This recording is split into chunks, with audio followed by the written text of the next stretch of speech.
Hello and welcome to my tutorial on OCR-AS chemistry. Today we're talking about oxidation numbers. So oxidation numbers are a measure of the number of electrons that an atom uses to bond with atoms of another element. Oxidation numbers have a set of rules.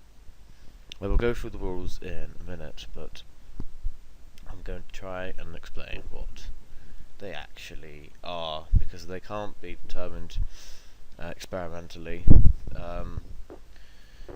They can only be determined using the rules of the periodic table and common sense as defined by a set of rules. So we'll look at the rules now. An uncombined element always has an oxidation number of 0, i.e. it does not bond to any other atom except itself, but it doesn't need any extra electrons if it's uncombined. A combined oxygen has -2 oxidation number, so compounds like H2O and calcium oxide would have oxidation number at -2, and hydrogen would be +1 because they all need to cancel out to 0, but more on that in a bit. Combined hydrogens are +1, and simple ions are simply the charge on the ion. So for sodium plus it will be +1, and for magnesium 2 plus it will be 2 plus. And the combined fluorine is always -1. So knowing these rules, we can have a look at another example, like SO2.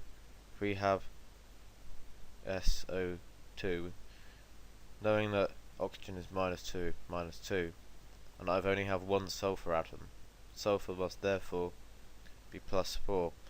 The whole point of it is to cancel out to 0 for these compounds, and the numbers mean the electrons that are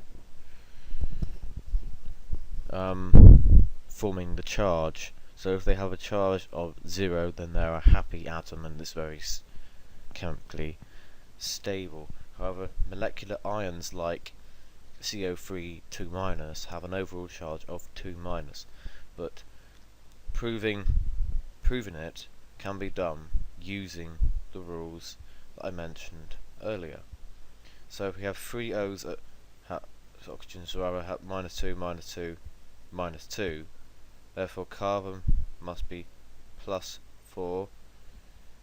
So if you look at the 2- here, it must be the overall charge of the ion. So +4 will cancel out these two, but not this one.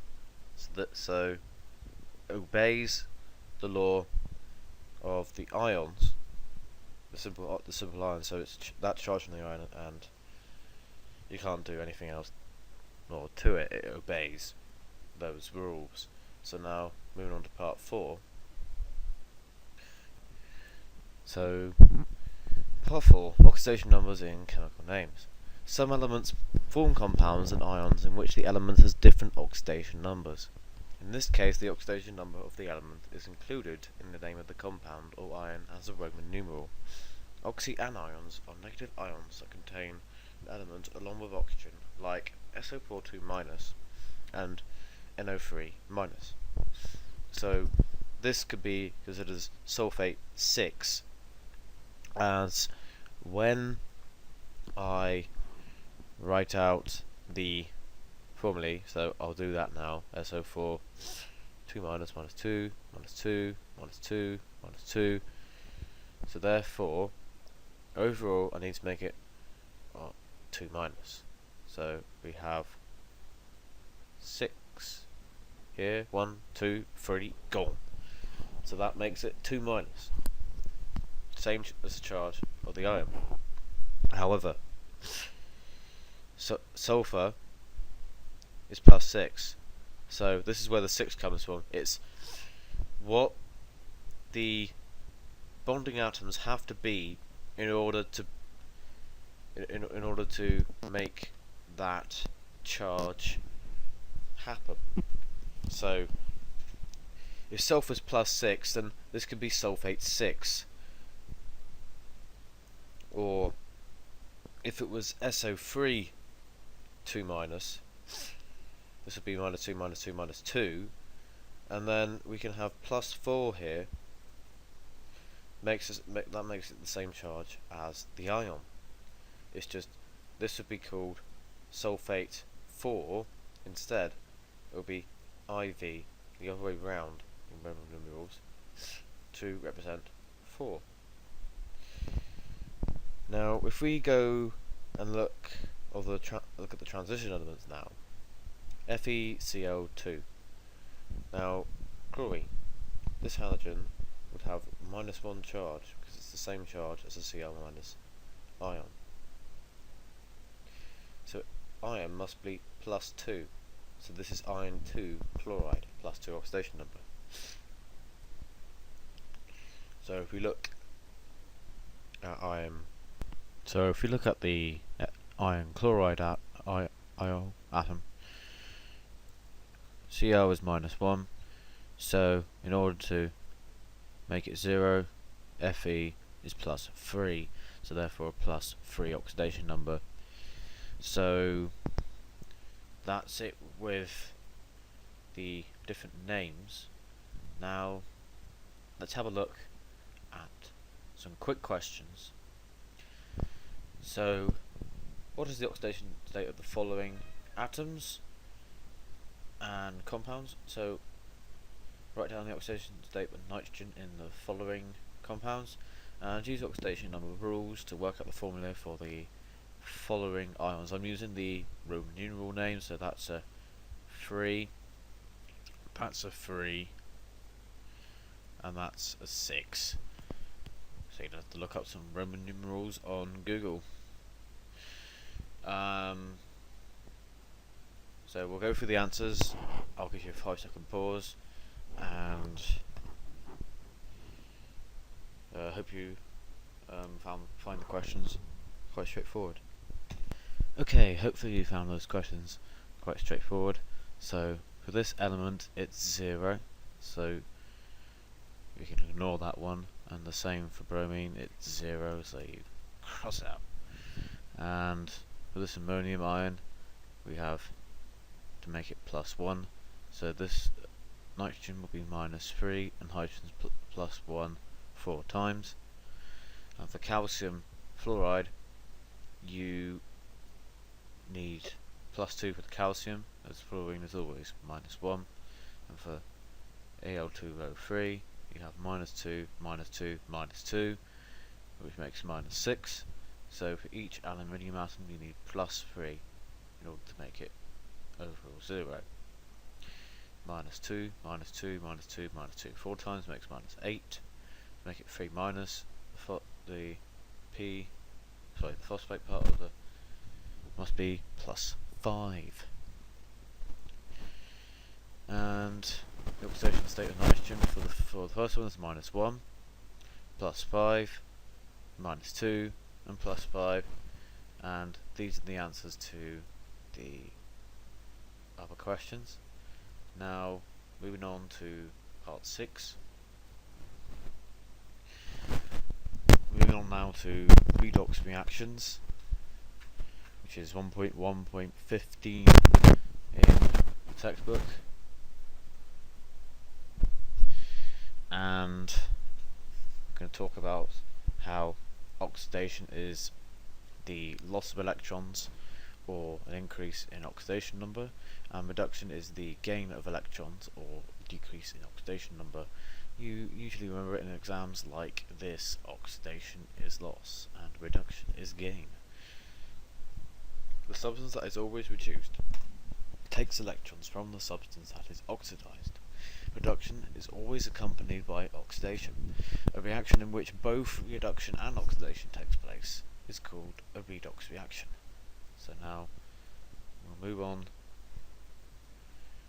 to an example of a redox reaction. So Mg plus Cl2 equals magnesium chloride. This is a redox because Mg is a reducing agent and Cl2 is an oxidizing agent. Looking at the ionic equations, it's very clear to see that Mg makes Mg2 plus 2E minus, and Cl2 plus 2E minus equals 2 Cl minus. And part 3,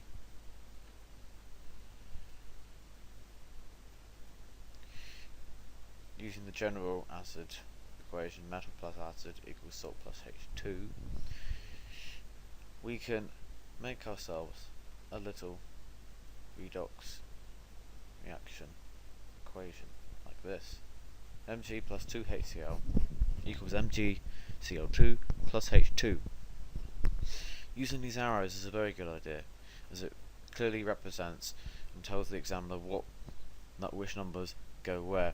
Using lists like this really makes it more difficult to work it out in the exam, I know, because I've actually tried doing it and you just cram it all together. If you do it logically that way, fine, but it's more easier for the examiner to give them a picture. If you give them a picture, you're more likely to get the marks, as you're trying to be more clear. Anyway, if hydrogen is plus 1 here, it has been reduced. It's not redox, that is reduced.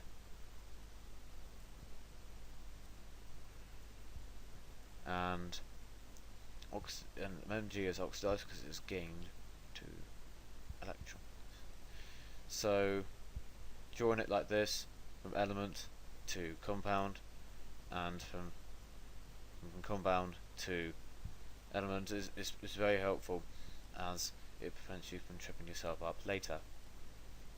Now, if we look at this other one, which I have written out the full oxidation numbers here. So manganese oxide plus 4 hydrochloric acids equals manganese chloride plus 2 H2O and plus Cl2.